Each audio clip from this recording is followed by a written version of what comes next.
Bij fruitkweken van Alphen in Sint-Jabik is de fruitrispingen in volle gang. Van Alphen verbouwt 6 bunderen groen met appels, parren en prom. In de nacht van 4 op 5 mei had er grutte chinslag.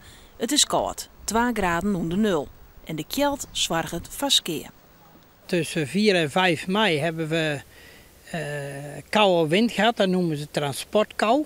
Normaal is het zo, dan bevriest de boel, als het vriest, op beschutte plaatsen.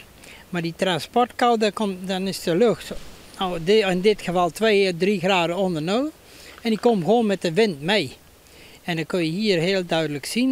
Jullie hebben vooraan gezien, is het eigenlijk een prima oogst. Maar zodra dat wij uit de luwte van de loods komen, dan heeft die kou enorm veel schade toegebracht.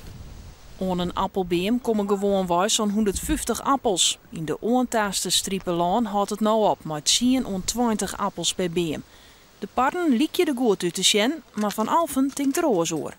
Op dat punt waar die echt bevroren is, dat is later niet meer meegegroeid. Dus daar krijg je allemaal rare plekken op. En in principe markeren die peren niks, maar ja, iedere supermarkt die wil super peren hebben. En dit zijn eigenlijk iets mindere kwaliteit peren. De parren gaan na alle gedachten naar Rusland. Daar is de consument net zo gevoelig voor plakjes. Jere die blikken dat de oorlbunder om prom dit hier heel niet opbracht ha. Van Alphen kan de totale skeer nog net precies becijferen, maar weet wel dat de skeer grut wezen zal. Dat loopt bij ons toch in de 10.000 euro's. En het enige voordeel is eigenlijk dat we van het jaar vroeg klaar zijn met het plukken.